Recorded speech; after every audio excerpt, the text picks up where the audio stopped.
swan dive. Okay. Just jump right into it. Yeah. Just do it. Okay, so I'm here with my cousin, TabascoSauceBoss. That is his legal name on his birth Mm-hmm. certificate. Mm. He was a YouTube animator with such popular videos as Ogre Aggressive, Like Onions, uh, Chicago's Crippling Problem with Gang Violence. That's a smaller one, but a personal Do you favorite. do you know how many views that has? That one probably has like 20,000? I was gonna say once I made it, I never looked back to it because I kind of regretted it. What? Well, It's got 38,000. okay. But It's all right.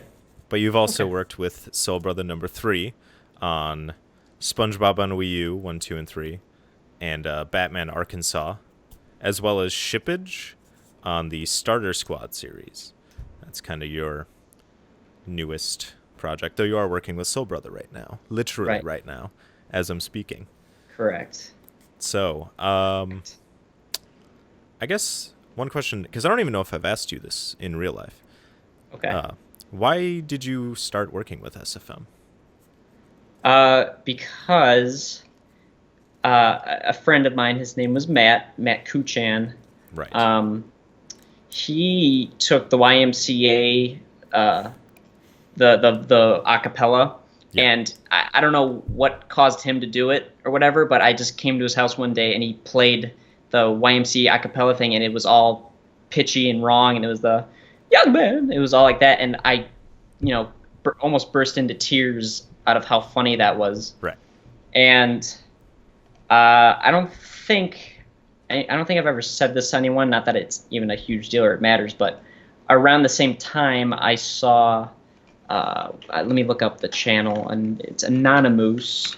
He has a video with Shrek in it. It's to the Ghostbusters theme. Mm-hmm. I have to find it. It's a very specific video because that's what pretty much kicked off. I'm looking it up now.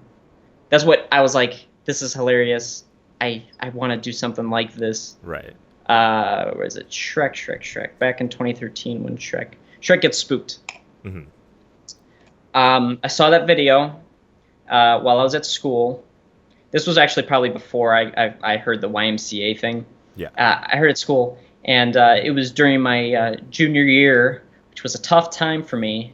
And I saw this video with Shrek walking down a haunted house with the Goosebumps theme. Right. And it shined a bit of light into my life. Not in the weird like praise Shrek as like a god sort of way, but it was just an unexpected video we found one morning at school, and I was just like, this is good. Right. I needed this. Bright So then, day. yeah, and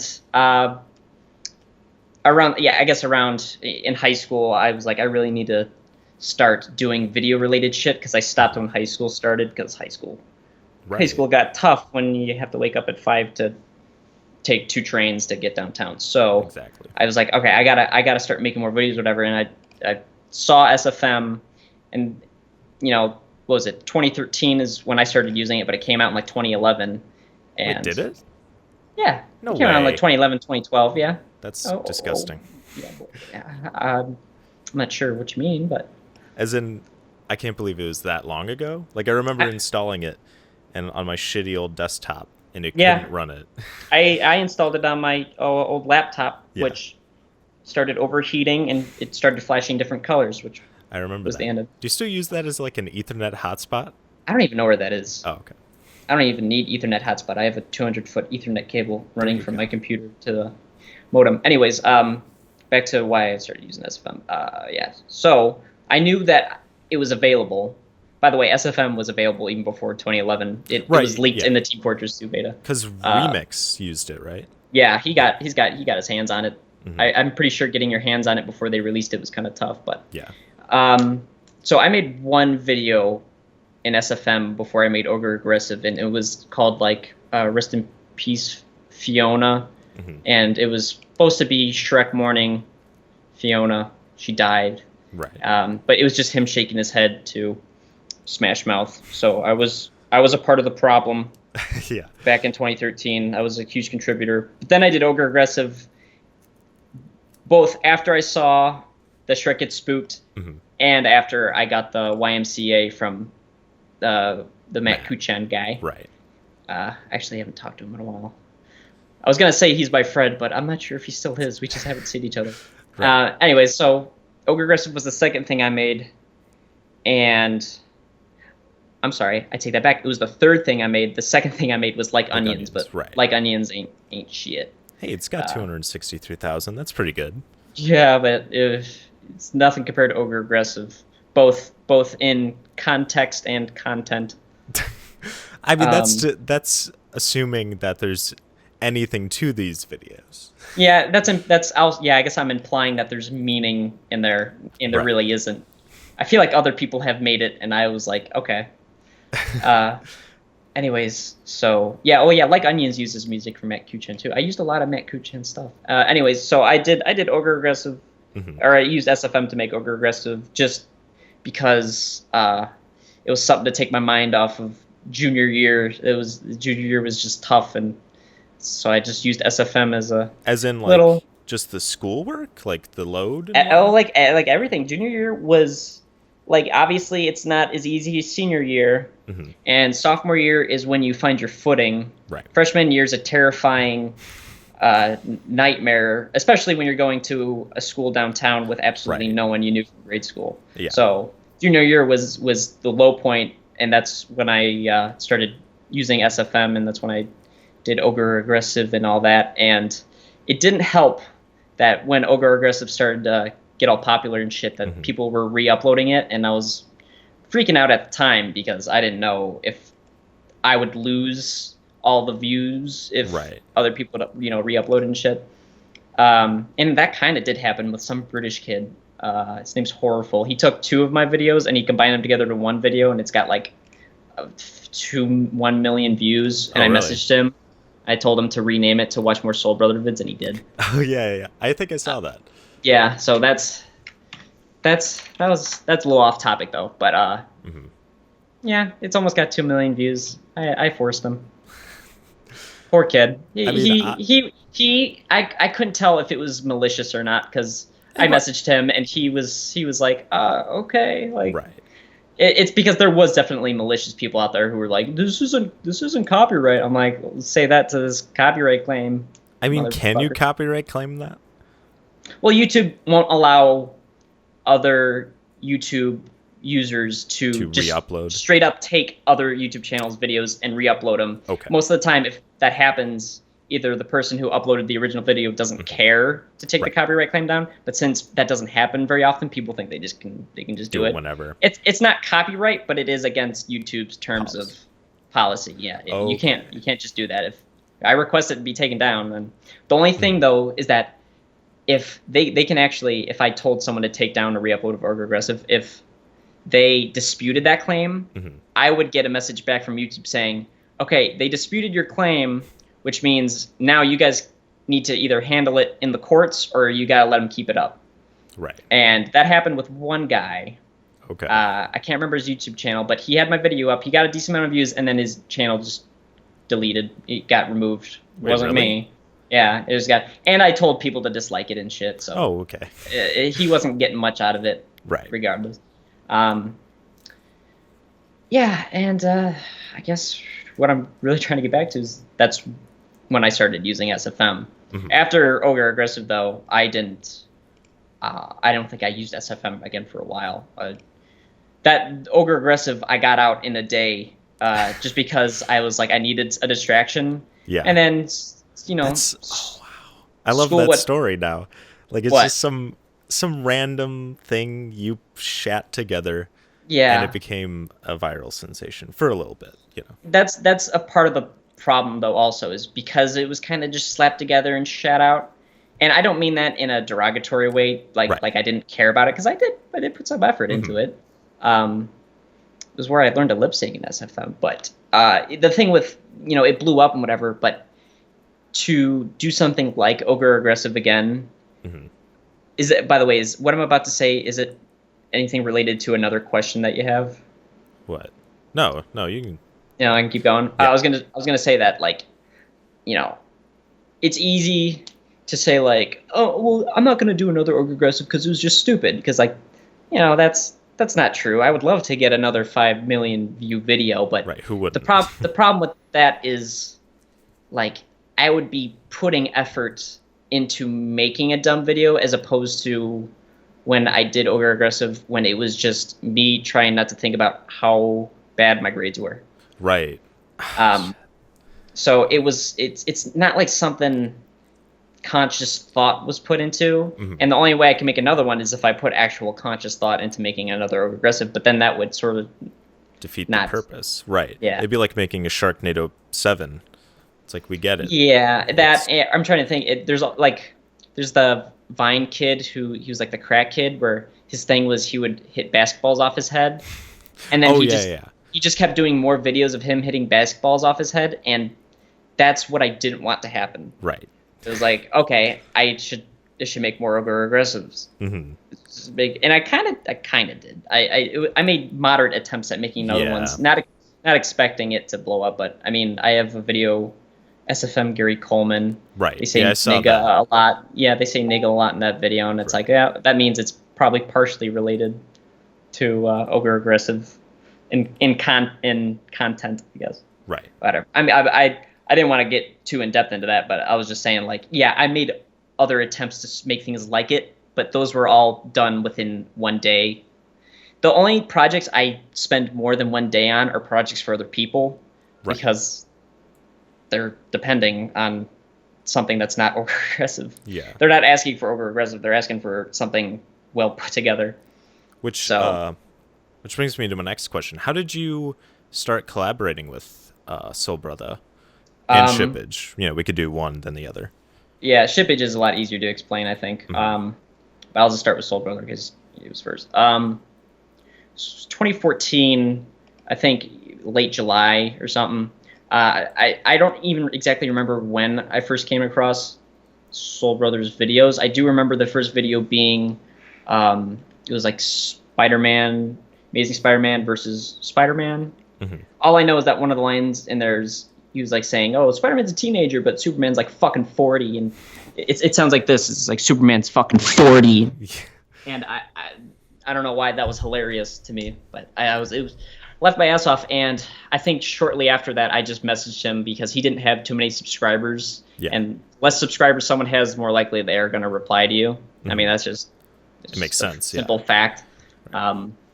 So I was like, hey, check out my channel.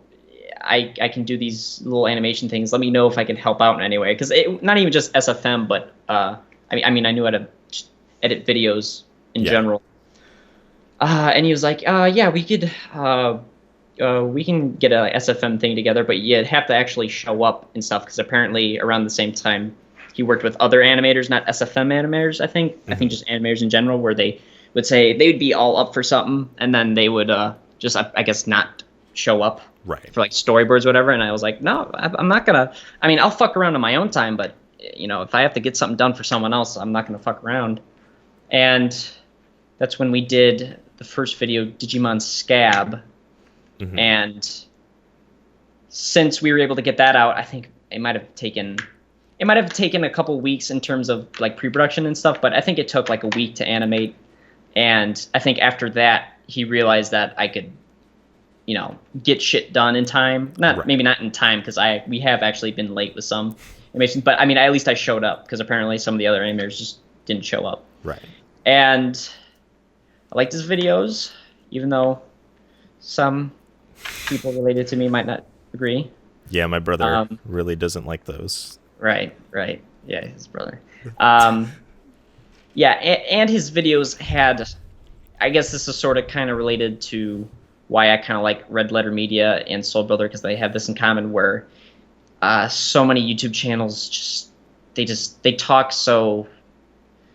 I mean, like, Soul Brothers especially is pretty aggressive in how he talks. Red Letter Media definitely isn't as aggressive, but it's not. There's no flimsiness. Like, there's no fakery, disingenuous. Okay. Like, it's just because there's so many other channels that I know of that, I mean, I still watch channels that aren't as aggressive or down to earth or whatever you want to call it as like Red Letter Media and Soul Brother number 3. But like, if I watch Outside Xbox. I don't know if you know that channel. No, I don't. It's a channel with just some British people who do video game stuff, but they're pretty funny. Yeah. But they ride a weird line between being funny and being really sort of kiddie, sort of like it's not. It's almost. I feel like I'm almost watching like Nickelodeon. Oh, okay. Sometimes, like one of their live action things. Yeah. Is there slime? Is there a lot of slime in that one? There's a lot of green. Okay. Yeah. A lot of green and and orange. Right. And I mean, like they wouldn't.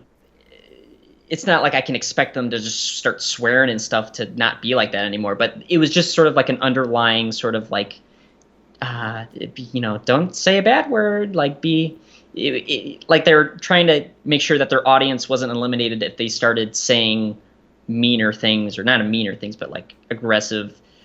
I don't know how to put it. Just swears, just saying. It's not even just swears, but they are just so happy all the time. Oh, okay. It might just be that. I was trying to put my finger down on why exactly it's weird. Mm-hmm. It might just be just the amount of uncorrupted happiness that they have. Because I mean, Red Letter Media and Soul Brother, they do not do that. No. No. Red Letter Media are hack fraud alcoholics, and Soul Brother is a bully. Right. But he's a good kind of bully. A good kind of bully. There's good kinds. There's good kinds. Some of his friends are the bad kinds, but he's the good kind. Okay.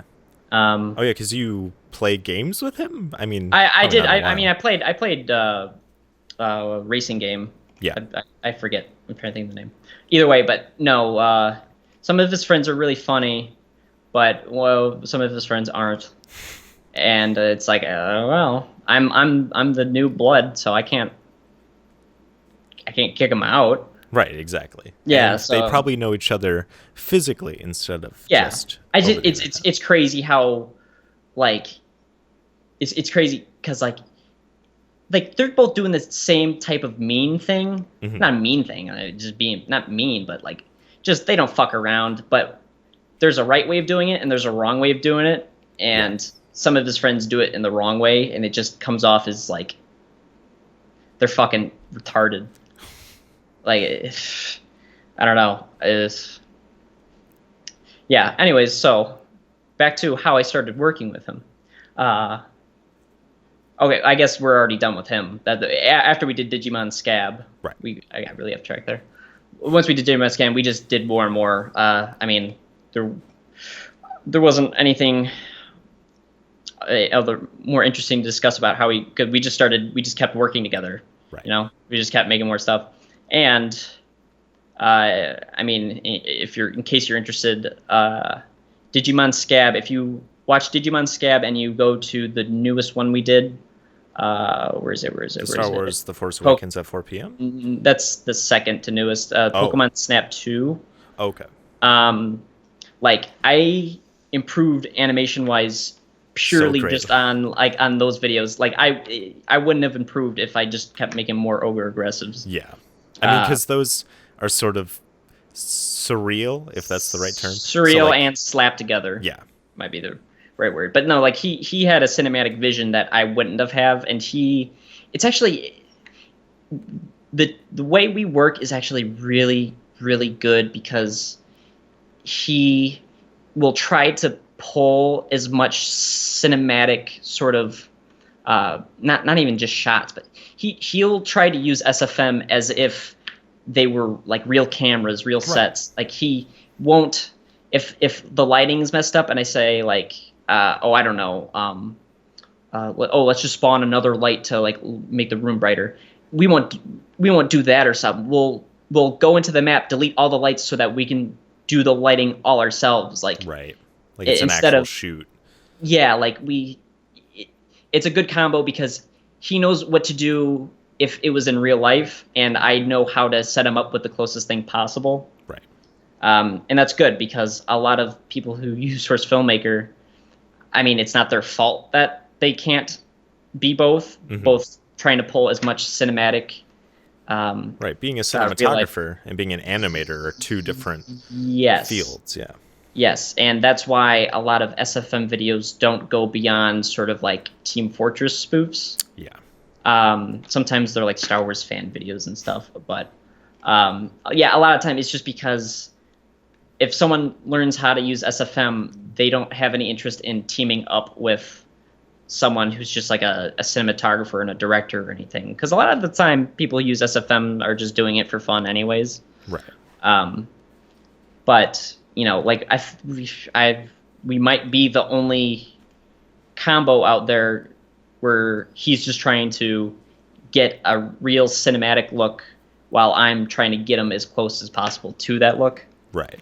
I mean, I'll say like Remix had pretty good looking videos. If you saw his most recent one, where it was like the Demo Man, and it was like he likes to put like R&B over his videos, and it was kind of psychedelic and stuff. I don't know, it was really good. Yeah, I mean, his videos are good in a much different sense. Is it Insanity 2.0? Right. Maybe. I'm not sure. I think I do remember seeing this, and I should say this: there's a difference between having it look good and having it look cinematic. True. Because you can have something look cinematic and have it look shit. But what I'm trying to say is, and by the way, a lot of his videos are pretty surreal. Not that that's a bad thing, but right, yeah. They don't have a plot or anything. But what we're doing is we're having someone write the plot, record the lines, and then having me, do the animation bit. It's better for the creative process because instead of one person trying to split everything and having something like Remix where, he can't do everything. And maybe he could if he really tried, but I don't know if that's even his goal. But, he just does the 46-second videos because he could probably knock them out in a day. Maybe he spends weeks on it. Who knows? But with us, it's better in the sense that we have someone who is a writer or a group of writers write something to be animated. Yeah. So that you can do more things with it, You're not limited to one animator just and whatever his ideas taking are. whatever's in their brain and putting it into SFM. Right. But now on to how I got working with Shippidge. This is actually pretty short. I got a message from Soul Brother. His name's Max. I'm just going to call him Max. Yeah. He messaged me saying, or I think he just sent, I'm not sure if he sent a message. Oh, no, he did. He said, I told someone you were up for commission. And, I mean, he was technically right. Yeah. I mean, I'd be up for money to animate. And he sent me Shippidge's contact on Skype. And he was like, he saw some of the things I animated with Soul Brother. I think up to that point, we only had like Batman Arkansas. And he was like, "Are you animate this pile of sticks?" I was like, "Okay." You probably remember me sending you that when that first happened because it was a big deal because I felt like I was expanding. I was actually going somewhere because I mean, Ogre Aggressive might have gotten me views, but it was the stuff with Soul Brother that actually got me both money and more contacts with people who are also doing videos that are getting millions of views, but it's also getting me paid in the meantime. And the first thing I did with him was just animate sticks, and he paid me $20 for it, and he was like, okay. I think that was probably him just giving me a trial run. Okay. Because he definitely didn't need me to animate the sticks, but he probably saw that as an opportunity just to see how long it would take me and all that stuff. Who knows? Maybe he really did need someone to animate the sticks. He just was on such a tight schedule. Regardless, it did the sticks, and then I can't even remember how long it took until we did the next episode because every episode that comes out takes longer than the next to come out. Yeah. I saw the comments on the most recent one. It's going to be another year until episode 8. Yeah, no, that's strictly personal to Ship. Yeah. I don't even know, why would it take so long? I mean, it's not like I blame him or anything, but it's taken longer each episode for reasons, legitimate. Regardless, I forget how much time passed between each episode, but into my first semester in college at Moraine, I did another episode for him where I just did all the lip sync, and I even did the lip sync for a model he had to like custom make to have the mouth move. Oh wow. Weeping Bell. Yeah. And I was kind of surprised that he gave that to me because like the Weeping Pale model that you can rip off Gmod, you can't. It doesn't have opposable mouth. Yeah. So it was surprising that he would go through the effort to set me up to be able to lip sync it, as opposed to him just doing it himself. Mm-hmm. Then again, I don't know how much of it he had to fix after I sent him what I had finished. I don't know. He has to clean up everything. Like even some of the animations I did, he modified a little bit just to look better. Right. Regardless, I was just surprised that he would have me lip sync a model that he probably spent a lot of time custom porting into SFM. Yeah. It's like I was like, okay, that's all right. I don't remember how much I got paid for that. I think I got paid like $100 maybe. Mm-hmm. And then the most recent episode I did with him, that took like a year. It wasn't a year of work, but it was a year of time with different requests of him for me to do. So like the first thing I did for episode 7 was I did a little bit of set dressing where I just filled a map with grass models. Wait, what? Yeah, well, a map might have a grass texture on the floor, but Right. it doesn't have actual 3D sprites of grass coming out, and we needed Are those grass. sprites technically 3D? I guess I shouldn't use the word sprite because that's technically not what it is. It's a 3D model of grass. Huh. It was very tiny, but we needed to fill up this entire plane with grass. Maybe not the entire thing, just the filming area. Mm-hmm. So I did that. I had no idea if it was what he wanted because all I was doing was placing grass everywhere. Is that in the beginning, in the first fight with the Flareon? And... Yeah, when they're outside. It's weird. Like if I animate something, I'll have a good idea of whether or not it's like, oh, this is good. You probably won't have much to change about this, or oh, he's gonna probably have to heavily modify it. With the grass, I was just like, I have no idea if this is what you want. This is grass. I put grass everywhere. And that was the first thing I remember doing, and I don't know if I'll be getting any more requests for set dressing after that. I don't know. I don't know if I did a good job or a bad job, but maybe I don't know. Maybe it's been so long that he forgot. I'm that I surprised he did it didn't or give something. you feedback. Like, that's kind of You know important. what? I think it was such. It wasn't like a complicated task. It was just a tedious, large-scale one where the only feedback he could have been was like, "You more grass here." Yeah. You know, I don't know. I don't know if there's a technique to placing grass. There's a technique to animation, but there's not a technique to placing grass on a map. But that was the first thing I did. Yeah. Regardless, then I think I did all the lip sync for every character with a mouth except for Flareon. Okay. And some of the Pokemon don't have mouths like Caterpie, so that didn't need lip sync. So everyone except Flareon I did, and that put me into a coma.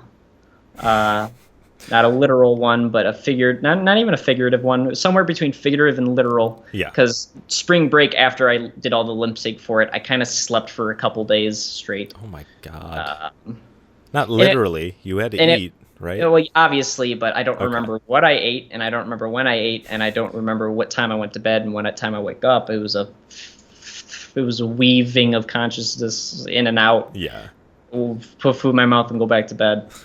And it wasn't actually just that at the time. It was also the fact that I did another animation with Soul Brother that was the Digimon Scab 2, or not Digimon Scab 2, Pokemon Snap 2. Okay. Yeah, that is probably why those two things combined is probably why I failed one class. Oh god. What class? Com 102, which I did this semester and I got an A, so teachers getting fired. Regardless, yeah, no, those two things were 2 semesters ago now, technically. And then a bunch of time passed during the middle of the semester that was just over, so the winter semester. He messaged me for Charmander's on top of Flareon, and he like rocks around, and he needed Charmander to like freak out while he's on top of a animal that's freaking out, so he needed some motion. And also his Flareon's ears needed to not clip into the ground, so did that. And that, like, I was like, that took like I was able to do that on my days off or whatever. And then he was like, I might have a bigger job for you if you're up for it. And I was like, yeah, I mean, my classes let me miss 3 days without excused absences. I'll just take a week to do whatever he wants for the thing, and then I'll get maybe I'll get more money. Mm-hmm. Sometimes you need financial motivation. Right. I was like, all right, I'll get paid more, and this thing will get out sooner. And the sooner the video got out, the sooner I'd probably get the money. Right. Get the money, and also because I kept talking to like my parents about, or specifically my mom. I don't talk to my dad about this shit. I was telling her about like, oh, I'm probably gonna get like $300, $400 for this animation, because a mom likes to hear that their kid's making money doing something, like that. Like right. she would walk into my room after I've been in it for hours animating, and she'd be like, you okay? I'm like, yeah, I'm all right. I'm just doing the thing. You were in a coma last week. Is this what you should be doing? Your pupils are really big, and your eyes are really red. You should go to bed. Are you all right? Anyways, so yeah, I figured if I do this big thing, whatever it is, I didn't even know it was at the time. I was like, yeah, no, I could do it. Mm-hmm. And he offered me an out. He was like, if you're busy with the school special, you don't have to do it. I was like, no, I'll do it. I didn't tell him I was gonna skip classes or anything.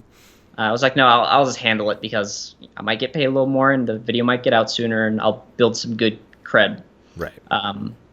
And it was the last scene in episode 7 of Starter Squad where every Caterpie except the one standing on the rock needed everything. Like, it needed animation, but they also needed to be placed. Yeah. What he did is he told me, all right, this big cave has to be a gym, and it's got to have some upper body workouts, some lower body workouts, some weightlifting, some target practice. And I was like, all right. Some things he already had pre-made, like monkey bars and the target practice thing. And what was I gonna say? But the monkey bars were a little too short, so I had to spend. I think I spent one day out of all the days that I skipped just getting the monkey bars to look right. And in the episode, if you look at the monkey bars, they have like rope wrapped around them, and to make the model not look like. Yeah, because they were two small sticks connected by nothing, and there's no duct tape in caves, or I guess ropes aren't in caves either. But ropes were medieval or some shit, Right. I could see it. Ropes worked. I don't know. There wasn't tape model anyway. So I spent a day, and during that day, it was the same day that I think I listened to like all 3 presidential debates, and then all the 10 hours behind the scenes of Lord of the Rings, right. just to get like the monkey bars right and shit. Oh my God. And then I was like, all right, once that was done, I was like, all right, now I can put the models, the Caterpies everywhere. And then once that was done, I was like, all right, great, now I can animate them. And then once I animated them, I was like, great, now I can send it to him to make sure that it's what he wants and not have to fix anything, which, I mean, you're not going to be able to animate anything and have it be ready to go the first round. They're going, both Soul Brother and Shippidge, they're gonna have something to correct. And I guess I should mention this is kind of the tough part when you're animating for other people, is where you say to yourself like, oh, this purposefully looks shitty because I'm gonna save that for later, I'm gonna work on it later because it's gonna need like fine-tuning.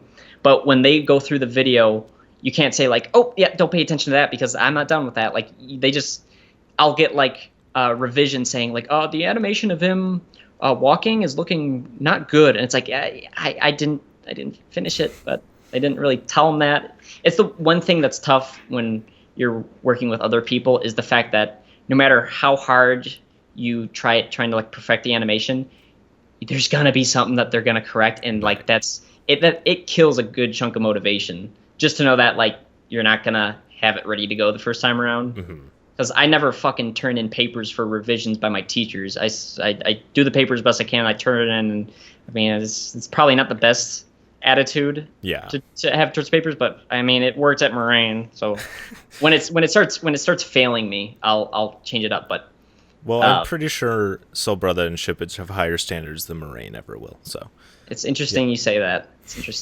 I wonder what that says about Moraine. Either way. Yeah, I'm the kind of person who if I can get it done in like a day, I want to get it done in a day. Like Yeah. I can't work a little bit a day and be like, oh, I'm gonna work on it this for an hour today, and I'll work on it some tomorrow. It's like I really want to just get it all done today, and that's what really sucked with.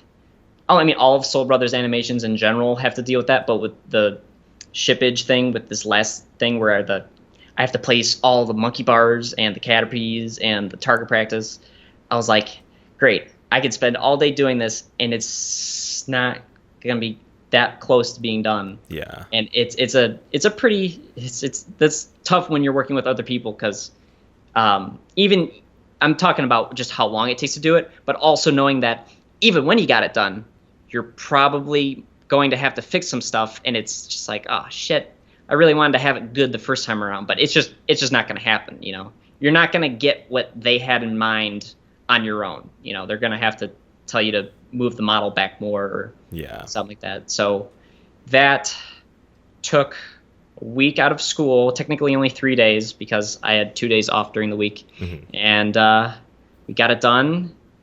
Video came out in December, and that's how I started working with Ship. I got off track there. I mean, it's fine. Yeah, but no, yeah, I guess to just summarize, started working with Soul Brother just because I messaged him. After working with Soul Brother, Shippidge saw our stuff and he asked me for help. Then I just got more and more involved with his starter squad stuff, and that's where we are now. And apparently, I think I'm the only other assistant animator working on his videos now. Oh man, I'm surprised he doesn't just get more more animators and just pay them less to make them come out faster. That's the thing, is he did have one assistant animator. His name was Smashing Vet. Mm-hmm. He actually worked with Soul Brother before I did. He worked on some SFM animations, but it wasn't for Soul Brother's channel. It was for Smashing Vet's channel. Channel. And he does his own thing. Like he does his own SFM stuff. Like he's a dedicated source filmmaker type of guy. He's not I wouldn't say he's like the same type of animator I am. I'm kind of like, I kind of just do it if someone asks me to do it. Yeah. But like he animates on his own. Like he does his own thing and whatever. And he used to help animate some of the starter squads. Then I got involved, but I think I got involved at the same time that a guy named Mega Man or something, he got involved. He was on episode 5, I think. And then episode 6 came around, and I didn't think Smashing Veteran or the other guy, Mega Man, I don't think they were working on it either. And then for this episode, I'm the only other SFM animator that worked on it. Mm-hmm. And I guess I should specifically say animation, because I think he had some people dress the maps in SFM. Oh, okay. But I mean, that's hard? That's a different animal. Technically it's not animation. You're just placing models around. But I mean, I don't even know. I don't know the specifics. I animate for him, and then I send him what I got, and like that's it. I don't get too much of the inside info, but I'm pretty sure I'm the only one left assistant animating on the starter squad things. I think Smashing Veteran, I think he's busy with school or something. I don't know. And the other guy, I don't know what happened to the other guy. Right. He disappeared. So hopefully I get more like requests from him, because Shippidge gets millions of views. And wait, does he? Yeah, it's episode 7's got 2 million views. Oh wow! And that came out like a week ago, or YouTube says it came out a week ago. So, he can be like a minor source of income. It's obviously not a job source of income, but it's more than I've ever made with animation stuff. And Soul Brother is sort of just like not practice. I'm trying to think of the right word. Conditioning. Mm-hmm. Like that's just straight up improving both animation and just cinematography in general. Right. Because SFM will only get you so far. It's not that in depth of an animation program, but yeah. So I pretty much just do stuff for them now. The only things I ever upload on my channel are. I think the most recent thing I uploaded was something I made again in one day, but it wasn't an SFM. The Good Night video.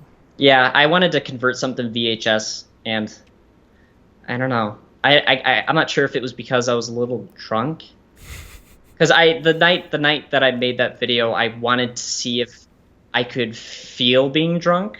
Mm-hmm. Because I mean, I've never gotten like super wasted before, and when you're wasted, you know you're drunk. But I was like, I want to see if I can tell the difference. So I put some vodka and some Coca-Cola, and I was like, I Did don't know that if I'm. taste good, by the way? No, it didn't. But Okay. I didn't. I don't. I was just trying to get the feeling because Yeah. I wanted just to see how it would affect me, and then I was thinking to myself like, I don't think it's affecting me. I'm gonna go upstairs and make a video. So I think it did affect me, and I wasn't aware of it because I don't think I would have made this if I wasn't drunk. Mm-hmm. But I'm also kind of proud of it. Yeah, it's like So- it's a little memory hole-ish, but because put it this way, uh, either you take like Adderall and Vyvanse and you get super motivated to make something, or you just get a little drunk and you Right. do something. It's like you can take both a stimulant and a depressant, and you make you a get nightmare. dead. And you can get make dead. it. Oh, you don't want to mix them together at the same Yeah. time.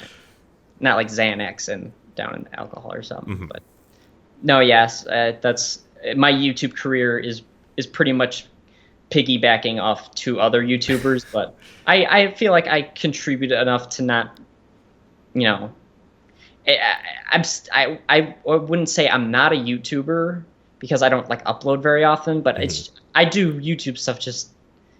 It's always on other people's channels. Right. You're in this weird position where you're like a worker for YouTube. Like you're not a YouTuber, but you're an employee.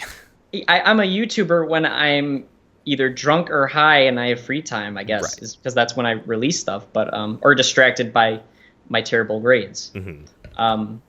But I was gonna say, like, for Shippidge, those videos are his. But Yeah. when it comes to like Soul Brother, They're half. they're on his channel. But I mean, they're good. I don't know if I would say half. I would maybe say half. Depends on how important you see the writing versus the medium. animation Yeah, like stuff, the animation stuff. Because some people straight up just like the writing of Soul Brother. Mhm. Like if you look through the comments, I don't think anyone directly It's mentions like, how hey, the good animation in this really good. Yeah, and SpongeBob looks. Yeah.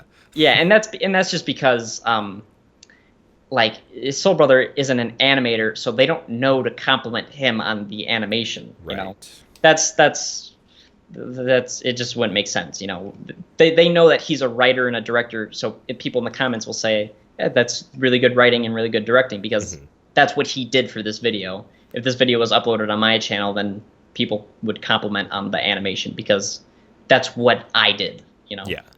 But no, it's still like it's better to. I'm glad to work on a video like his where it's a minute, 2 minute, 3 minute long of coherent Yeah. coherent things happening as opposed to ogre aggressive. Because like it's cool having ogre aggressive and having it be 5 million views, but I can't show that to a lot of people. No. That 5 million people, I guess, but I have 5 million very specific, unique very people, niche individual. It's not something I can show, but the Soul Brother stuff is something I could show someone and be like, oh yeah, I did the animation, but the writing at least keeps them occupied from the weird. I mean, it's SFM. It's not going to look amazing. You can't yeah. make Pixar. I guess what I was trying to say is the fact that the writing is something for them to say, okay, yeah, that's normal. That's where I can. Okay. But that's where I can get a perspective. If you watch Ogre Aggressive, you go into that. It's like, If you go into that blind, where do you establish a foothold on what the fuck's happening? Yeah. So it's not something you can show Grandma if I still had any. Same here. Yeah. They're Grandma Fraser, she might have liked it. I remember going to that funeral, by the way. You were all very distraught, and I was confused because I don't think I'd met her. I don't think I exactly remember her funeral, but I do remember drinking a lot of root beer when she was in our when she was, I don't want to say the word hospitalized, but she was bedridden in the back room of our house. Oh wow. I remember there being a lot of root beer, and I remember seeing Grandma and drinking a can of root beer. How It's old very were you? weird. Like 3 or 4? Well, I think she died. What was it? I feel like 06 is what I want to say. No way. Is that too late? Maybe It earlier. feels like it, but it might be early. Maybe 04. I had to have been 8, maybe 7. Oh, something. only 8? Okay. Maybe. I don't know. I don't even remember. I barely remember what I was doing. All I remember is root beer and my grandma being in the back room. Right. I don't remember how old I was. Although I do remember jumping upstairs, and apparently that freaked her out because it made a thud sound, and she was like, "What the fuck was that?" And my mom was like, "Don't do that. Don't jump." I was like, "I had no idea. I had no idea it would make that sound." Anyways, yeah. So Ogre Griff is not something I could show one of my grandmas. Right. But all the Soul Brother stuff, yeah, I could show that to people. Maybe SpongeBob and Wii U's unique in its own right. Maybe that's one of the things I wouldn't show. But I mean, he has a very specific style. I don't think it will please everyone. Like, I don't think your grandma should watch like Digimon Scab either. Put it this way, though, my dad did enjoy the first couple minutes of Operation Backpackers. Oh, really? Because not only was there Yucko the Clown. Mm-hmm.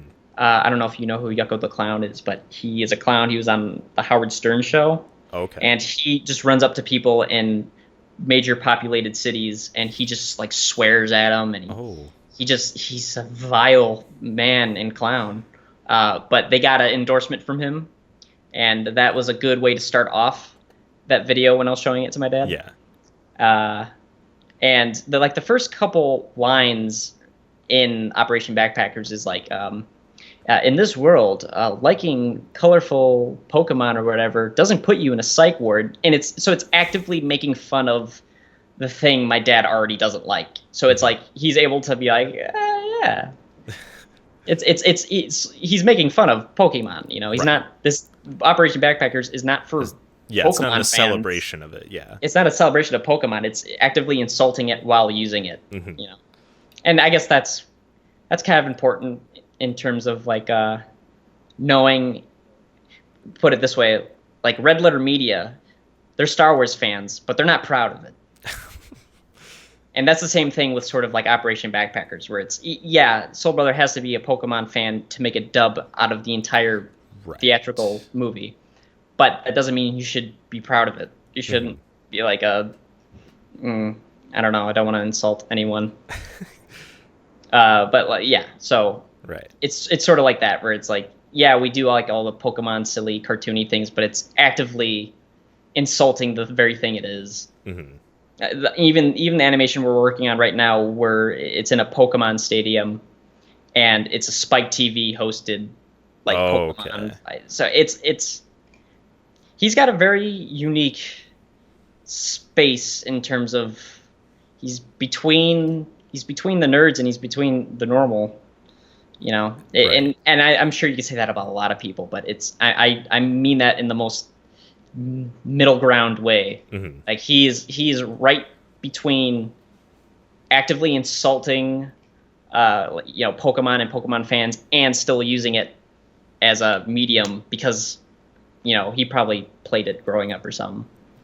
Yeah, he's straddling this line. Maybe that's why I've not been a big fan. It's hard to know when you're laughing with it and when you're being laughed at it. Or did I say that right? Or he's laughing at you. Yeah, it's hard to know when you're laughing with his video and when the video is laughing at you. Right. Yeah, it's weird because I'm actually a big fan of Star Wars, and he we did like that Star Wars animation thing, and like he used lore friendly background sound effects. Right. And it's weird because he hates it, and maybe it wasn't even intentional that he used lore friendly, but it was like it was too coincidental for it not to be on purpose. Mm-hmm. And I was like, that's so weird that he's both really against the fandom, but he was a fan enough. He's respecting it enough. Yeah. Yeah, he's respecting it enough to still, have it be accurate in terms of, I guess, Star Wars or just in general, even the Pokemon videos, they're not like when if like my dad makes fun of Star Wars, he's like, oh, look out, there's Darth Vader or something. Like he'll actively mess up the names or whatever. Yeah. But like with this, it's like everything is accurate as if a fan wrote it, but it's written as if a 40-year-old pissed off dad was trying to discourage his son from like Pokemon. Your dad's 50, don't lie. but Oh no, I wasn't talking about my dad. I was just saying it's written from that kind of perspective. yeah. And he posted on Facebook something like Star Wars is for like babies and old people or something. And I was like listen, like I was like I like Star Wars, but I'm not proud of it. You don't have to like layer it on. Why you don't have to be ashamed of things you like. Like I mean, No, it's but more that I how don't you have like it. to But be proud of it either, though. I suppose. Put it this way: this is what separates the Collider video thing from the Red Letter Media one, where they don't get, they don't understand what it means to like be a fan of it. So in order to compensate for that, they say like, "Oh, I'm gonna buy all the toys for the KTSO because I'm such a Star Wars fan." And you could tell if someone's an actual fan and when they're not an actual fan if they have to fill every bit of the background with like nerd posters. Okay. Like the Collider video, and they make fun of this in the Red Letter Media one, where they have like 8 Rogue One posters up in the background, like in front of because they Rich's need you to face, know. there's one. Yeah, that they have a TIE fighter hanging right behind his head, and it's because they're trying to let you know, like if you couldn't already tell because you're stupid, we like Star Wars. Like look at all the posters we have, and it could be innocent. I could be attacking it from a very cynical perspective, but it seems like the more you try, same thing with movie reviewers where they put up a poster of, The Thing or Citizen Kane, or I don't know what the fuck. Who the fuck puts up a Citizen Kane poster? I don't know. Fucking people who want people to think that they're cinephiles or in the film or whatever. It's like, if you can't convey through words that you like are a fan of something or you like film enough, it's all right. Just fill the background of your video with a shitload of posters to just give off the idea that you like it, even if you're not talking or if you can't convey it that way. Yeah. And you could still have posters up if you like Star Wars or something. Like that's fine. But when it's like a corporate Collider Video, it's not like a personal YouTube channel. That's a corporate owned YouTube channel by Collider. It's not. They're not just fans. This is their job, So it's not very. It's very disingenuous when you see it there, because it's like, this isn't them putting up posters in their room because they like it. It's them putting it up in front of the camera so that if you couldn't tell they were Star Wars fans, you can tell because they have 8 Stormtrooper action figures on the shelf behind them and lightsabers and all that. And that's why being sort of that brutally honest thing is it's pretty unique for YouTube, I think. If you can find a channel that does that sort of brutally honest, sort of not even brutally honest, just honest, where they see through that, facade stuff. I mean, do you watch channels like Every Frame a Painting or Lessons from the Screenplay and stuff, or are you not into that? I've seen one of their videos, but the only thing with that is that's for people trying to learn something. They're trying to learn maybe a little bit about film, and I don't go on YouTube to really learn stuff. I go on there to for enjoyment. Watch Rich Evans say ATSTs because it's funny. Yeah. And I know there is a bunch of those channels of like Every Frame a Painting, like the channels that like to dissect films, and it's interesting to hear. But when you see so many channels do it, it's hard to really know who's speaking with any sort of authority. Because in reality, anyone can put up a channel and they can dissect something from a film, and as long as they're articulate enough and they're not, and they stay pretty much coherent, they'll be put up roughly with the same level of people as like Every Frame a Painting. People just want to hear things get explained. Whether or not it's entirely accurate, if it makes sense in the video, that's fine. I saw the one video where it's like he was saying that like the Marvel films, their music is just, it doesn't have it doesn't have personality. It has no personality or whatever.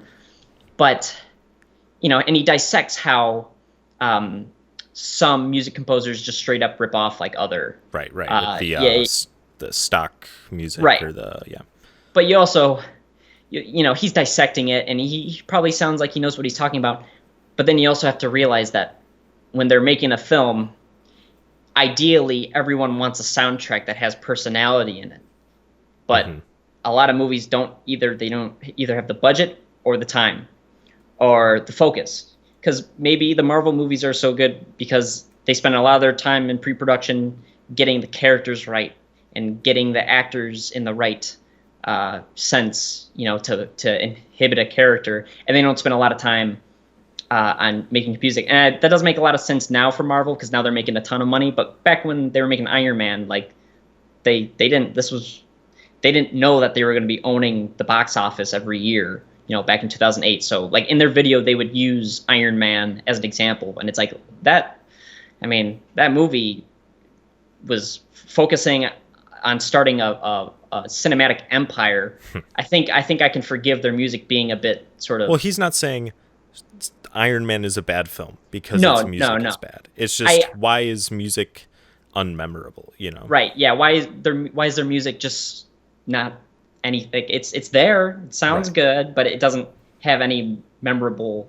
It doesn't have a harmony or what do you call it? Melody. It doesn't have melody, and it's like, yeah, he can break it down, and he's probably correct on a lot of it. He can break down what makes a good film score and why the Marvel ones just don't have it, or and what they can do to fix that. Mm-hmm. But then in reality, when they're putting these movies together, they do have way bigger budgets than they did back in 2008. So obviously, it's less forgivable now in their future movies because they have this like unlimited money because they rake in a ton of dough with every film. But Marvel's already released a lot of movies without any of them being like a Suicide Squad level of bad. Yeah. They haven't fucked up yet, and that's probably because they're focusing on making sure the characters are good, and they just don't have either the time or money to do it. They would, trust me, having a memorable score would probably improve both the home media sales Mm-hmm. and the box office sales, because if the film score is that great, people say, We'll like, say it. Yeah. Right. yeah, like, oh, Iron Man 4, I mean, the story's great, but the soundtrack is like actually memorable this time. Like Mm-hmm. that's going to improve their box office sales. But when they say, all right, we have to have Thor 3 out in 2017, there's only they don't, either they don't have the money or time. It's one of the two. To have either a good person score the film, Mm-hmm. or have enough time for an all right composer to score really good, a film score. Because you can either hire Hans Zimmer to do it for a huge price tag, or you can have, I don't know, I can't even think of like a average composer. Billy Billy Bob Thompson Thornton. or Billy Bob Thornton. He can make it. He can make a good score. Yeah. Or give him 2 years to try to come up with something, but just with filming, pre-production, post-production, they would love to have a memorable score if they had the time or money, but they just don't. So that's why I guess with all these, what I'm trying to say is like every frame of painting. I mean, that's a very specific criticism of that one video he has. I don't think That's the only one I've seen. That's the Okay. only one there was another video, I'm not sure if it was him, where was it Toronto? Is that the city? Yeah, he made that one. Yeah. Where every city but Toronto is filmed in Toronto. Yeah. And at the end of the video, he was saying that, like, oh, maybe we should have some films about Toronto. And I was thinking to myself, listen, if Toronto has nothing unique about it, you don't make a film about Toronto. It's nothing against Toronto. It's not like they hate Toronto. There's just what they need to make a story about Toronto, but you have to figure out how to implement Toronto as an interesting city. They filmed iRobot in Toronto and had it as Chicago, and that's because, actually, no, I take that back, because Chicago gang violence has nothing to do with robots, but maybe they just needed a city that wasn't New York or Los Angeles. But either way, people hear Chicago, they all right, I know that. I know Chicago. Mm-hmm. Chicago is Kanye West. Los Angeles. That's what they know. Los Angeles Just is Hollywood. Oh, Hollywood. They turned Toronto into Los Angeles for one shoot, because that's where the story takes place. But his argument, and it's been a while since I've seen it, so if I'm wrong, I might be proving no one wrong or whatever. But from what it sounded like, he was saying, like, maybe we should give Toronto a shot. And it's like, If you want to take the financial risk about making a story surrounding Toronto, I mean, go ahead, but don't try to make a film based on Toronto just because every city has been filmed on a set in Toronto, or because Toronto is just so bland looking that you can make it look like any other city. I think I was like, he made the case for it that it did have interesting landmarks and buildings and stuff. And I mean, sure, I'm sure it does, but yeah. those interesting landmarks have to have some meaning in a screenplay for someone to write about Toronto. You know, I mean, or we could just kind of have stuff in Toronto for the sake of it. Like, it doesn't need to be like, oh, Toronto's a big character in the film or whatever. It's just kind of like, yeah, I guess we'll just have it in Toronto. what Fuck I'm it. what I'm trying to say is Spider-Man in Toronto wouldn't work because Yes. it's in a totally different city. You write screenplays not based on like you want to. I'm sorry, I shouldn't say this because you definitely could write a script just on saying Toronto is like a city that should be, looked at. Stop filming every other city here. Toronto's good enough or something. Mhm. Or it's too much to ask of a screenwriter to not only make a good story, but a good story with Toronto involved. Because it's like, okay, I don't. People don't usually think of what city a plot takes place in unless Well, yeah, so that's why I'm saying it doesn't really matter if it's Toronto, because it's like, it's interchangeable, unless it's something like Spider-Man, who's like sort of a symbol in New York or whatever. But I mean, if like it's just between normal characters, like just having drama. If the director and screenwriter want to take a risk on having Toronto as the, Is that a risk though? it kind of is. If a film, whether or not it was actually filmed in Chicago or filmed in New York, if it takes place in New York or Chicago, people from New York will be more likely to see. Oh yeah, we're gonna buy it. It's in fucking New York. Oh my Me and god, people. me and my ma went to see Divergent based on the fact that it was in Are you post-apocalyptic shitting Chicago. me? Yeah, Why we would you did. do that? Because we wanted to see what post-apocalyptic Chicago looked like. Yeah, it looked like a CGI mess. We saw I'm The Dark glad. Knight because it was filmed in Chicago. We didn't see The Dark Knight Rises. It was formed in Pittsburgh or something. I don't know. It wasn't filmed in Chicago.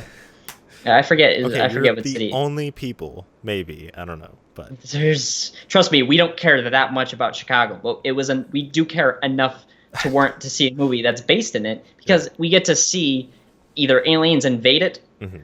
or Dark Side of the Moon Transformers. Yeah. I don't think we saw that in theaters though. You I fucking think bad I think Chicago fan. me and my dad saw the first Transformers together, and I think we just never. I don't think we ever saw them again. I don't know if we. I don't even remember if we liked it or not.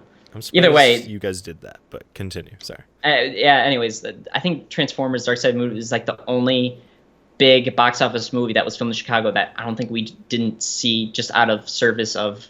Oh, it's filmed in Chicago, and especially because my dad was working at Trump Tower while they had hang gliding, the web suits where you can glide. There's paratroopers in Transformers that jump off of Trump Tower and they like glide in to like kill a Megatron or some shit. Yeah. And my dad was there. He saw all the actors there. They were jumping off. Like he was there. And I guess we still didn't see it just because I don't think any of us were really interested. But we have seen movies purely based on the fact that it was either filmed or it took place in Chicago. Have you seen the Blues Brothers?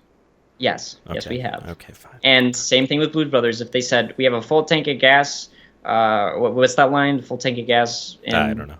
it's like something like full tank of gas and we have to get to Chicago. If they said, we have to get to Toronto, it's like... But then again, Blues Brothers... immediately turned it off. Nope, not Chicago. Well, Fuck it's like... Then again, Chicago's got strong ties to blues Right. and all that stuff. But here's the thing. Screenplays are written about things like that. Blues Brothers is about blues, the music. A lot of people listen to the blues, or used to maybe, but a lot of celebrities are from Chicago, like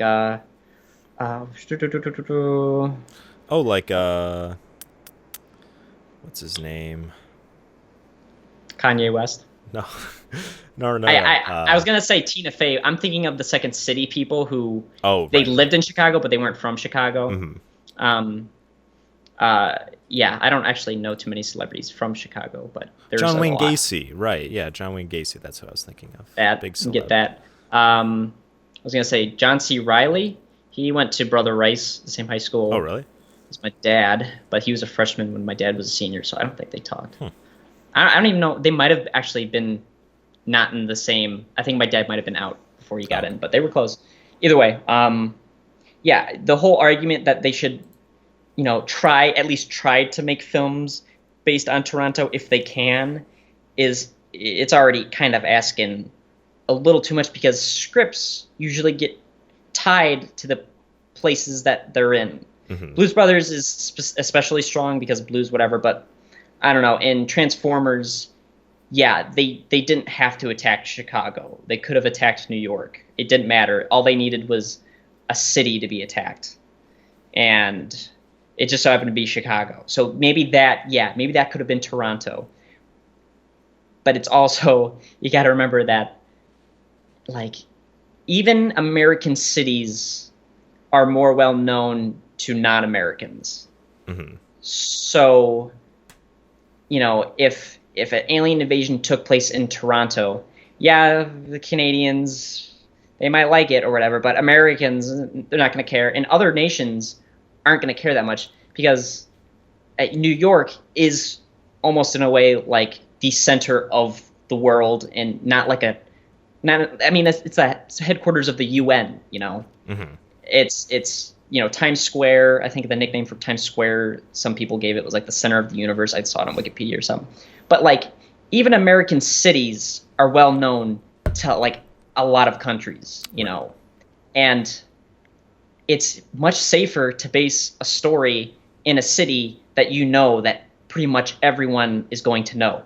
Chicago, New York, Los Angeles, all those Boston.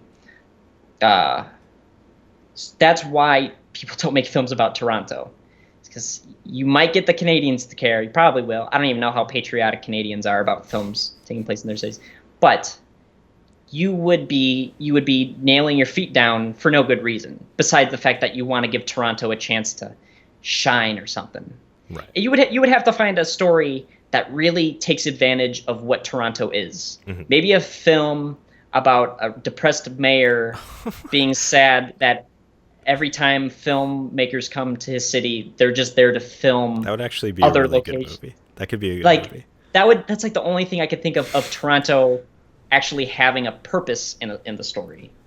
Because like I said, if it's not that popular of a city, a lot of people are gonna know it. I watched a video by Mr. Sunday Movies. I don't know if you know them. They're like two Australian guys who talk about movie shit, and they tried doing like a Mark Wahlberg impression, and they just couldn't do it because of their Australian accent. But they knew of like the Boston accent. Right. I don't know of a specific accent to a town in England or right. Australia. I know there's like Cockney or something, mm-hmm. but like they're Australians. They have no sort of special ties to American culture or anything. But it's just by the fact that American cities are just super well known. They know what a Boston accent sounds like. They know what a Chicago accent or New York, all that, because it's just America's just. I don't even know why America's that well known. World War II or some shit. I don't know. But that's just how it is. Everyone knows American stuff. I mean, I wish I could know specific accents to certain regions in England or Australia, but I don't. But they know ours. And that's why you can't do a film in Toronto. It's because it's just not. What's Toronto? Right. People in America ain't gonna care, which is where a lot of the box office money comes from.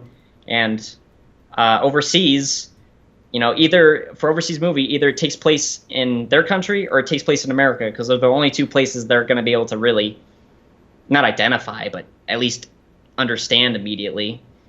If a film took place in a remote town in England, it would take some motivation to get involved. But if it says, Boston, it's like some Chinese family who's seen Transformers 4 is like, oh, Mark Wahlberg, he's from Boston. Like, Jesus Christ. They know. Yeah. It's just they know. That's why that video doesn't really work at the end. It's like, sorry, the reason why they don't use Toronto is because there's just nothing there. You can't. You could try. You could risk it, but yeah. So Anyways, that's how I started working with Soul Brother. Right. Yeah. No, Um, yeah, there's a ton of channels that do that though. The whole take an aspect of filmmaking like Toronto and how it's always used for other cities, and they break it down, and they're right, but it's at some point you realize that like it's nice learning these things, but it also it ignores some of the minor things that happen when they make films. Yeah, it but doesn't I make think that sense. stuff is the minor stuff. Like they will look at hyper specific things from a film and talk about it that people don't usually talk about. You watch Red Letter Media and they're just getting like this macro view of a film, like just the first time you saw it and how did you feel about it? And they'll give like vague impressions of like, oh yeah, the character development was kind of weak and it was a little long and stuff like that. You know what I Yeah, mean? but I guess when they're talking about the film, they're managing, they're measuring how much they enjoyed it Hmm. as, and the every frame of painting is more of I breaking mean, down of the technicals. yeah, but he breaks it down because clearly he thinks it works. Like he likes that, you know? Like the Put Plinkett it reviews are entirely do these movies work? And I mean, he picks ones that don't, but you see that, you know? That's I kind of guess I guess let me put it this way. It's a lot easier for them to break down and explain is it? the aspects of a film than to know how to put them together effectively. Because you can explain a car, you can explain the different parts of it, how they work together, but then you say, okay, we have to make a car and we don't have the fancy factories to help. It gets a lot harder because then that's when the actual coming together of the parts takes place, and that's not exactly breakdownable. Mhm. You could talk about what each part of a car does and how it's connected to the engine, how the pistons are connected to the and how the gas tank, you burn gas, you get the pistons to move and moves the wheels. You could talk about it, you could break it down on a video, you talk all about it, but then when it comes time to try to, and I guess cars aren't the greatest example because no one makes a car, but I'm trying to think of something like that. Maybe like a computer, a desktop gaming computer. You can talk about what the CPU does, what the fan does, what the graphics card does. You talk about all that, what they all do, how they work in relation to each other. But then you put down all the parts on a flat table and you tell them, all right, we got to put this together in, you know, if it takes like 2 years to make a film, let's say 2 weeks to build the computer. Mhm. And the person studied, they know what all the parts do and how they work together, but all of a sudden, shit, where do I hang the fan? Where do I know the CPU plugs into the motherboard, but I don't see exactly where on the motherboard it goes. It's in the moment when that happens, when you realize, and this is what I mean by the specifics. Because yeah, it's one thing to know how the harmony of a film score relates to the emotions of the scene, Mhm. but then you have to realize how effort, time, thought, creativity has to go into actually making that score. And I guess that's sort of the problem with the Plinkett reviews, as entertaining as those are, Mhm. is he'll say things like, "Oh, he would have preferred the fight between Obi-Wan and Anakin to have been on just a mountaintop with like fog machines and lava." But then it's like, all right, you have to find a mountain that's a non-active volcano that still looks like a volcano on a volcanic planet. Like that's specifics. Yeah, he can talk about filming it on a real location, but you have to actually figure out where that is and all that stuff. And that's sort of like the issue with even the Red Letter Media and all the other channels is, yeah, you can talk about how they all work together and how it could have been improved, and that's fine. You can talk about that stuff, but you just realize how all you're really doing is you're not learning how to make a film. You're just learning what it takes to make a good one, but you're not learning how to actually put it together. I mean, That's that's where not our jurisdiction. I'm not a filmmaker. I don't make films, and I don't want to or need to be to enjoy film. You know what I that's mean? fine. No, yeah, that's fine. I guess what I was trying to do is just kind of clarify why Your those channels are, they're informative, but they might not be necessarily, and this is probably going to be disagreed with, but they're informative, but they're not going to help you that much. They're going to help. They're going to tell you all the specifics, all the details, all the aspects of what makes a good film. But the problem with all the channels telling you what it takes to, break down a movie, how's the film score and the cinematography, blah blah blah. All those channels are great, but it's good to keep in mind that all those are just elaborating what the film already is, or elaborating how it could have been different. It's right. I really don't want to say unproductive, because that's not. All art is making art is unproductive, and making art criticism is unproductive in terms of just existentially, or even in a society. Film isn't entirely art, though. I just want to kind of get that away. Like, film it has art in it, but it's not entirely art. Oh my god. It's a $1 billion industry. I'm not saying Joe. it's not art. I'm not saying it's not art. Oh, no. I'm not saying it's not art. I'm saying it's not all art, though. What is that even? Okay, we don't have time for this. You want to know what art is? It's Michelangelo's statue. That's all art. I think art is just. But they didn't make $1 billion off of that statue. They fucking contracted Michelangelo to make that. You tit. Yeah, he got a shilling or something. He got a shilling in Italy. It's not it. Something can be art, but also something else. It's an art and industry. It's entertainment. Well, they're talking about it as if it's art. That's the assumption those videos are making, and that's a bad assumption, because the Marvel films are not art. They're a little bit art. I mean, it's all got a little bit of it somewhere. It has artistry in it, but that doesn't make it art. Then again, the definition of art is fucking. I mean, if you talk about it like it's art, and it looks like it, and it sounds like it, it's probably art. No. I mean, you don't have to talk about it like it's art. But we're arguing this is like arguing why the sky isn't green. Right. Yeah. We know that. We know why. It's called wavelengths of light refracting off the molecules in the atmosphere. That's quantifiable. You know what else is quantifiable? What? The box office returns to Captain America: Civil War. A lot of people have seen this. Ergo, not art.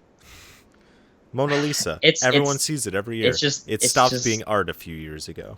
Well, like I said, we're kind of stepping into the territory of arguing the definition of art, and that's you don't. Well, then, if you're gonna have that's like arguing the definition of cat. A cat is a little furry animal that barks. You're saying art is like this relative term, possibly. Is that what you're saying? I mean, I don't want to think of it as like that, but I get the feeling we might be having sort of that discrepancy where I think my definition and your definition aren't the same. Right.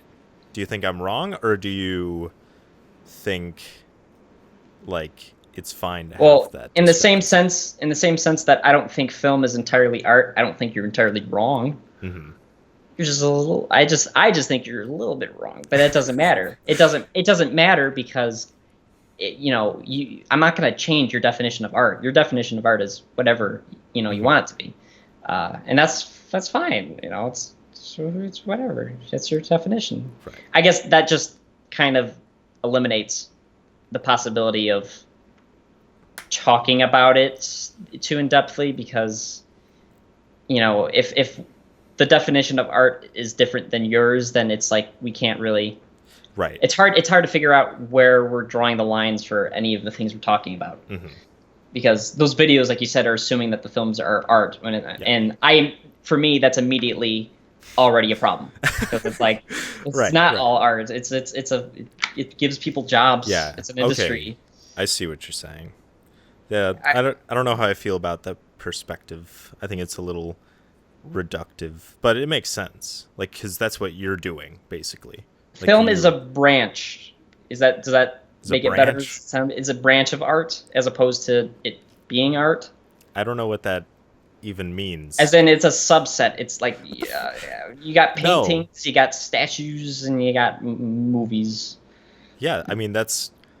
But There's that doesn't there's make art, it all and art. then wait, what? Wait, what? Maybe I shouldn't have said the branch thing. Film is not only art. Like, you know what I mean? I'm not saying that. I'm saying it is, like you were saying, it's a branch, it's a subset, it's under the umbrella. So you're saying that it's not all art? Wait, you're saying it's not entirely art? I'm kind of. All films. Well, I mean, I guess like home movies, maybe not. I'm not sure. I talk about this to myself a lot, like intent, like does that healthy. matter and stuff like that. So, but I'll just say all films are art, and they're Sure. underneath the umbrella of art, which includes paintings and and video games. I'll say you might disagree with that even, but video games have a little bit of art in there. I don't fucking know what that means. They have art a little art in there. Art isn't like a definition. It's like midichlorians. It's midichlorians. It's just the whether or not how much of it is in something.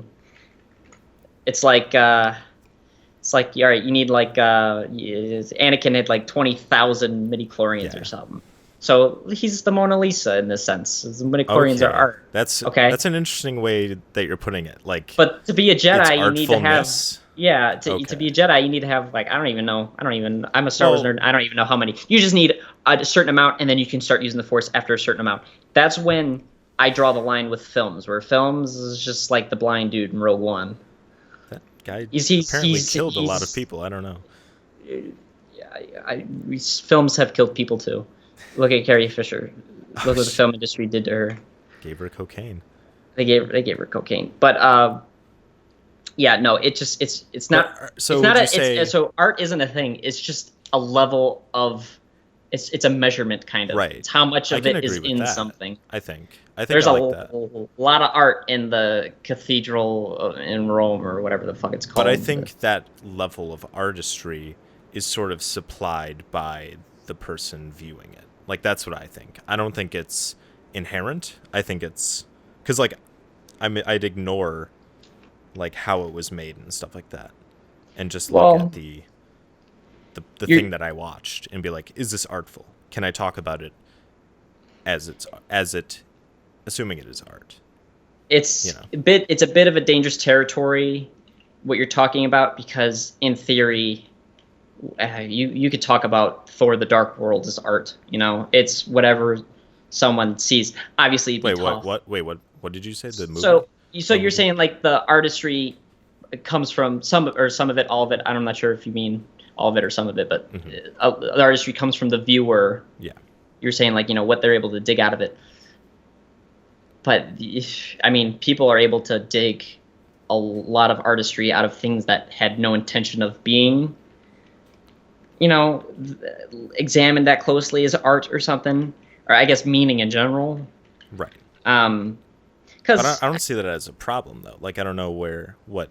No, that's not a problem. I'm just saying that like this kind of goes back to what I was saying about the definition of art. Like the definition is flimsy. Yeah. We don't. It's different for everyone. Some people might think the dog taking a shit in a big open field's art. It's if they find meaning in that, that's art for them. Yeah. But there's a general consensus. What's art, what's not art. I would say a lot of the Marvel films have more artistry in them than, say, something like an indie film that tries to dive deep into. Because here's the thing. That's interesting. I think the opposite, but continue. Films, no matter how meaningful or how well they were done, at the end of the day, they have to make their money back. That's what they spent money on making it. Like that doesn't make it good or bad. Like, because it bought. No. I'm not saying that. But for a film, for a franchise even, to not get stale, and I'm using the Marvel movies as an example. Yeah. Maybe actually I should talk about them specifically though, because they're the only ones doing it. Where Star Wars is going to be.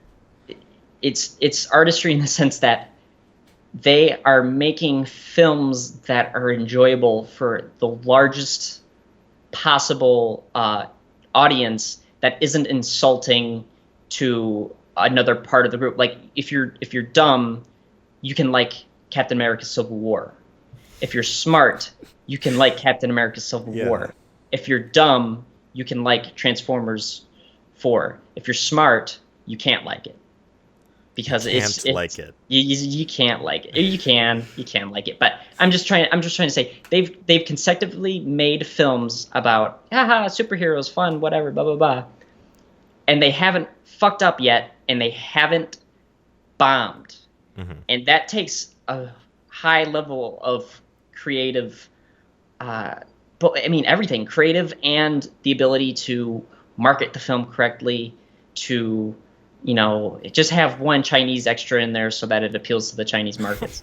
But I'm not. I say that in funny, but like I'm honest to God serious. To be able to have an entertaining product that makes a lot of its money back and is entertaining on many different levels. Yeah. It's entertaining for mom or dad, or I was gonna say my mom or dad, but it's super broad. The movies are super broad in how entertaining they can be, and that takes artistry. Yeah, the topics that they deal in the movie and the cinematography might not have a lot of meaning on the emotions of the scene, and the music might be pretty bland and all that. But for them to keep making films that haven't gotten old yet, and some might argue that they have, but I'm saying they're still making money at the box office, so they're still going. And I mean, I've been around since 2008. I remember seeing Iron Man, and I've watched Captain America: Civil War, and they still have the same characters, roughly doing the same things, but they're still able to make good stories out of it, and they're still able to make a ton of money. That takes more art to do that than it did to make like I don't know the Artist, the black and white film that came out in like 2012 or whatever. Though to be fair, that wasn't like an indie movie. No, Like, that's still the I budget. used indie as an example because a lot of indie movies, they don't have big budgets, so they go for the deep meaning, Right. low budget sort of thing. Yeah, that shit's not art. That's fucking It's- garbage. I would argue that it has less art than in a Marvel That's movie so weird. because That's such an- if you can juggle the meaning of a film in a meaning that's not just like get the bad guy, like Captain America: Civil War, despite it being like, oh, government bad, don't listen to government, no, government good, And yeah, it's basic, but you can have intelligent discussions about that movie or surrounding that movie based on the ideas, and you could be smart and have those discussions, or you could be dumb and watch Iron Man punch Captain America. Yeah. Like that takes a level of artistry to both appeal to the smart people and the dumb people. That's not easy. Right. You appeal to the smart people, you might get a really good box office bomb that gets a cult following because it was a really good film, but it didn't appeal to the general audience. Or you're gonna get Transformers, where yeah, it's gonna do great, but it gets panned critically. Right. The Marvel films are doing both, getting panned critically and losing money. Wait, what? Opposite. I was saying the opposite. Yeah. They are getting decent. They're getting pretty good reviews, and they're making a ton of money, and that is every I guess studio, and I shouldn't say filmmaker because filmmakers or whatever, but every studio wants that. They want good rated films that make a lot of money, Right. because then that's the epicenter. That's everything they've ever wanted. And Marvel's the only people that are doing that. They keep making film after film that does all right, both commercially and critically. And that takes more art than Jeff Who Lives at Home or something. Jeff Who Lives at Home. That's your definition of like. I watched a great half in the indie bag movies. review. I watched a half in a bag review of them talking about it. That was the first thing that Yeah. popped in my head. Okay. So like yeah, this is Wow. dived out of is- YouTube into This film. is But eye-opening for me. really, I want to talk to you more about this when I see you in the future, but okay. Or you can just record. You can record another one again. oh yeah, I mean, I guess we could. Did you still have questions about YouTube on your thing? No, I mean, you ate up a lot of time with the Soul But I mean, Butter and I guess Shippidge and stuff. I did eat up a lot of time, but was there any questions on there left unanswered? No, No, is it? I wasn't really planning on doing this today, but you're like, Oh, hey, you're right. So I okay. was like, well, F it, Yeah, So- no, I remembered. Was it yesterday? I'm losing track of the days. because school reorients my brain. Right. But I forget how many days ago I messaged you. I was like, oh shit. Like, it was 3 days after you messaged me on Steam about the interview. Mm-hmm. And I was like, oh fuck, I forgot about that. And I mean, I was doing the pre-production stuff with Soul Brothers, so no worries. Yeah, but I was like, oh fuck, I should probably do that sooner rather than later, and I can do it while I'm animating because I can animate and talk at the same time pretty easily. Mm-hmm.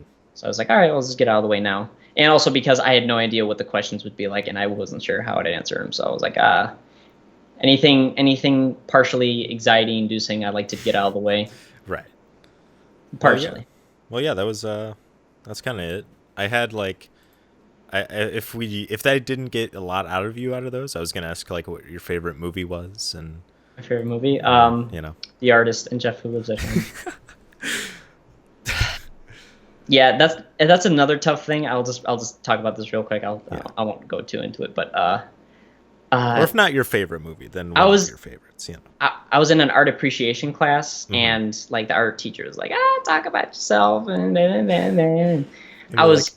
I like box office. I was like, I'm trying to be a filmmaker, but I'm not trying to be like this kind of filmmaker. The art. I want.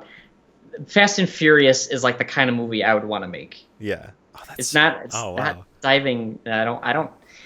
You can use film as a way to dive into deeper subjects or whatever. Yeah.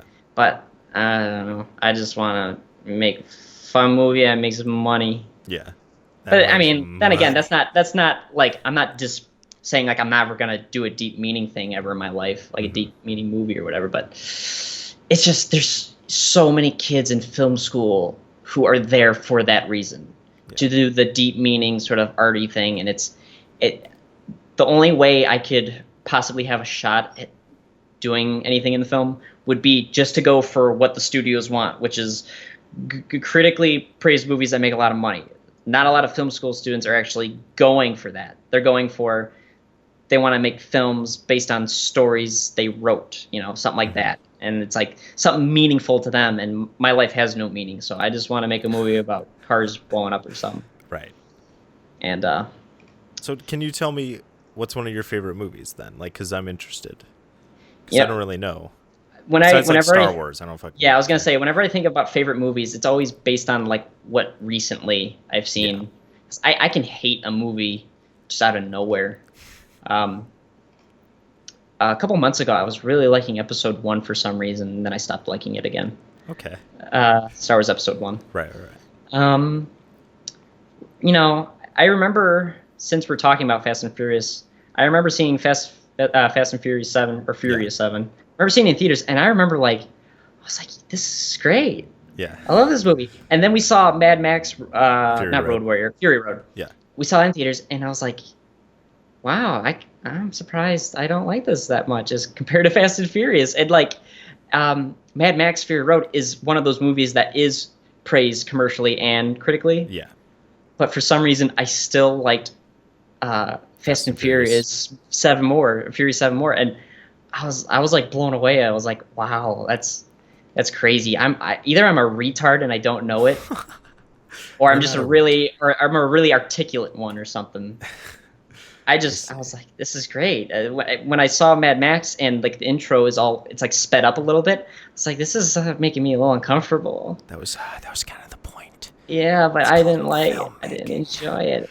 I don't know. I want to look up what Fury 7 made in box office. I want to see what Fury 7 made. It probably made a fuckload. Furious 7? Are you kidding me? Yeah, with Paul Walker dying too, it probably just like with the the international cast. 1.5 billion for Fury 7. Of course. Mad Max Fury Road. Box office 378 million. Which is a pretty nice lump of change, I'd say. That's not even. Oh, come on. Close. That's not even. Fucking care. So you're just gonna quantify how good it was? No, I'm not saying it was bad. I'm just saying the money it made was nowhere close to 1.5 billion. Well, yeah. I'm just saying I enjoyed Fury 7 more. Yeah. And I didn't know what that spoke to my personality. I wasn't sure what that said about me. Maybe it's because I was just feeling the vibes. I was like feeling the vibes of, oh, Paul, rest in peace, Paul Walker. Like I was like It's like I felt like I don't even care about Paul Walker, but for some reason I don't know, it felt different. It felt better. It's weird because if his story wasn't anything, it was great. They stole a computer or something. But Dwayne "The Rock" Johnson flexes out of an arm cast. Oh shit! And he shoots down a helicopter with a minigun. I don't care if Mad Max has interesting imagery and content and the meaning. Yeah. There was no flexing out of an arm cast. I guess not. And that's all that really matters, isn't it? Yeah. Yeah. It's also like I guess the atmosphere of when I saw Fury 7, like the people who were seeing Fury 7 were like, I don't know how I want to put it. They were like not rowdy. Yeah, they were rowdy. They were like rowdy. Like Paul Walker jumps off a car going off a cliff, and someone yelled out like, "Damn, that white boy can jump!" And I was like, "Yeah, yeah." I was like, it was like energetic and stuff. But then I was watching Mad Max, and they had a hook linked up to his neck so that the adrenaline pumping through his blood would get hooked. And I was like, "Oh, that's painful." I'm sorry, you don't like upsetting images. And Mad Max was mentally damaged because he was having flashbacks of his kids or something. And I was like, oh no, this is a nightmare. And then that's kind of the point. And Victoria's Secret models were the property of Jabba the Hutt in albino form with hair and Bane mask. I was like, this is so bad. This is so sad. I want to see Dwayne flex out of a cast. I need to see that. And it was just the energy of the audience might have had an effect too. Yeah. It was just it felt less challenging as a film. I didn't feel challenged, and I was all right with that. Okay. It's like I'm challenged enough in real life. Okay. Let me watch a Hawaiian man bodybuilder flex out of a cast. I don't know why I keep referencing that. That wasn't even. I mean, that was cool and all, but when they were in Dubai, right? They drive a car from one tower to the other or whatever. They drive a car out of like one of the tallest buildings in the world. I was like, yeah. And in Mad Max, they drive a dirty, rusty truck across a desert. I was like, oh, Dubai's in a desert, but it's got a lot of pretty ladies. There's only 5 in this one. It's funny. It's I'm gonna be a terrible filmmaker. But yes. Yeah. Yes, you. No. Yeah. Oh well. I mean, you put a lot of work into it, so. Well, I should say this. Ethic. I'm gonna be a successful one, but maybe not a good one. I'm gonna make 1.5 billion, but I'm not gonna get AFI. I'm not gonna get the top 100 AFI. Right. It's all right though. Yeah. Yeah. I don't know. It's whatever you think the purpose of film is. Either you think it's there for exploring challenging ideas and exploring deeper meanings about life or humanity or whatever the director has. You could think that is what film's for, or you can think it's for watching Vin Diesel drive the fastest car in the world out of a window in Dubai, right? And they win. They just sort of the escapism of it, yeah. Yeah, I don't even know if I was like really daydreaming about being in the film. Like, I guess escapism is sort of just you're getting put into a different world. Yeah. But it was less of like I was less intrigued by the world and more just intrigued by the idea that a film can just be this. Mm-hmm. It can just be like this energetic sort of fun thing because I don't. From my perspective, I don't see a lot of films actually being made with that sort of perspective. Yeah. Because like Rogue One, which is supposed to be like a fun blockbuster or whatever, it was all the characters died at the end. Yeah. Even the Star Wars film is not doing it right, kind of. Obviously, you know what? If they wanted to have those challenging ideas, that's fine. But I guess where we differ. That's different when we think the meaning of the Star Wars franchise is supposed to be about. You know? I could go play Star Wars Battlefront or something if I want to feel that way. But yeah, either way, it was more just I was intrigued by the fact that a film could just be this energetic, and like I said, the audience had a big effect. You know, people were like cheering and shit. people weren't cheering at Mad Max. The film was too good to have people cheering. It was too good To for interrupt that. it. People were too invested in the plot. Yeah. People weren't too invested in Fury 7 to not cheer whatever. But they were cheering because it was just fun. It was just that, you know. Right. Hearing someone say Paul Walker could jump real far was like, yeah, it's funny. It was, I don't know. I don't know what about that was so much different compared to like how other people see those films. Yeah. Maybe I don't know if people saw Fury 7 in a full theater like I did. That could have an effect because then it might be a little bit more depressing. It's just like, oh, Paul Walker's dead. Oh well. All right. Yeah. Well, we've been talking for 3 hours. I'm not sure how long the interview portion is, but I think I'll Yeah, have fun cutting it off. all out. It won't be that hard. It's just like Yeah, the beginning. It's fine. Yeah, I don't know. I'm not sure. Is this video a video or is it a podcast video? I mean, it'd be like a podcast video. Like I'll just put. I was gonna say if it's a Yeah. podcast video, then you really don't have to do much. You just have Exactly. to cut a little bit. Well, I think we had the whole hour at the beginning just for your audio setting thing, Yeah. and then we'll cut out this little bit right here where we're talking about the specifics of cutting the audio. Yeah. Anyways, okay, well that's interesting. I can listen to myself talk again for another 3 hours with you. I don't No, get it's to not hear 3 myself. hours. I'm not putting up 3 hours. Oh, you're not. You're okay. How Yeah. much of it do you think you're gonna put up? I think it might be like 50 minutes. Okay, Maybe an hour and 15. It's- I'm not sure. it's pretty condensed. Yeah. What was I gonna say? Oh yeah, I was just gonna say I don't have many opportunities to actually hear myself talk. This is gonna be interesting. Yeah. Not of like an ego thing. I just don't know what I sound like. Right. Obviously, you know what you sound like because I think you had to listen to yourself this whole time. This whole time, yeah. Yeah. Okay. It's kind of. I feel like I'm listening to an interview right now. It's really weird. You're I'm not- in the space between. Yeah, I'm not participating in it. I'm just kind of acting in it. I don't know. It's weird. Sorry. Let me end off with this little story. There was Jack Daly. Do you remember him? Yeah. At all? Yeah. He and this other kid from Ignatius were like driving cross country to like Minnesota or something, and I couldn't go, so I made like an hour-long disc for them to like listen to. And I did it at like 1 o'clock in the morning, and I listened back to all of it to make sure it was like all good and stuff. And it was such a existential thing to hear myself talk for an hour. It was Wait, like you listened to the whole hour? maybe not the whole. I might have had to listen to the whole hour. My God. I might have because I had it cut in parts where I would play songs. I played like the Harry Potter theme song. Yeah.